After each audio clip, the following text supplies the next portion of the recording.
கடந்த சனிக்கிழமை நடைபெற்ற டிஎன்பிஎஸ்சி குரூப் 4 தமிழ் பாடத்திற்கான தேர்வு ரத்து செய்து மறுதேர்வை நடத்த வேண்டும் என்று அண்ணாமலை வலியுறுத்தியுள்ளார். கூடுதல் விவரங்களை வழங்குகிறார் செய்தியாளர் ராஜகுமரன். வணக்கம், விவரம் என்ன?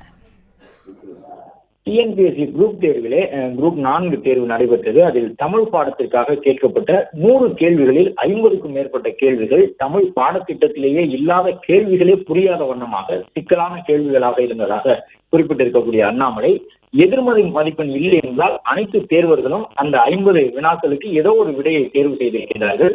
தேர்வுக்கு கடினமாக உழைத்து தயாரானவர்களும் இறுதியில் அதிர்ஷ்டம் இருந்தால்தான் வெற்றி பெற முடியும் என்ற நிலைக்கு தள்ளப்பட்டிருக்கின்றார்கள்.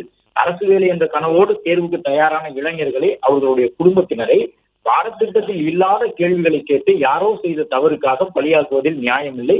தமிழ்நாடு அரசு கடந்த சனிக்கிழமை நடைபெற்ற குரூப் 4 தமிழ் பாடத்திற்கான தேர்வை ரத்து செய்து மறுதேர்வு நடத்த வேண்டும், அல்லது பாடத்திட்டத்தில் இல்லாத கேள்விகளுக்கான மதிப்பெண்ணை அனைத்து மாணவர்களுக்கும் சமமாக வழங்க வேண்டும், அல்லது ஒட்டுமொத்தமாக அந்த கேள்விகளை நீக்கி மதிப்பெண் கணக்கிட வேண்டும் என்றும், மீண்டும் இதுபோன்ற பாடத்திட்டத்தில் இல்லாத கேள்விகள் தேர்வில் கேட்காதவாறு நடவடிக்கை எடுக்கவும் வலியுறுத்தியுள்ளார். பிளே ஸ்டோர் மற்றும் ஆப் ஸ்டோரில் இருந்து பாலிமர் செயலியை QR கோடு மூலம் பதிவிறக்கம் செய்யுங்கள். செய்திகளை உடனுக்குடன் பெறுங்கள்.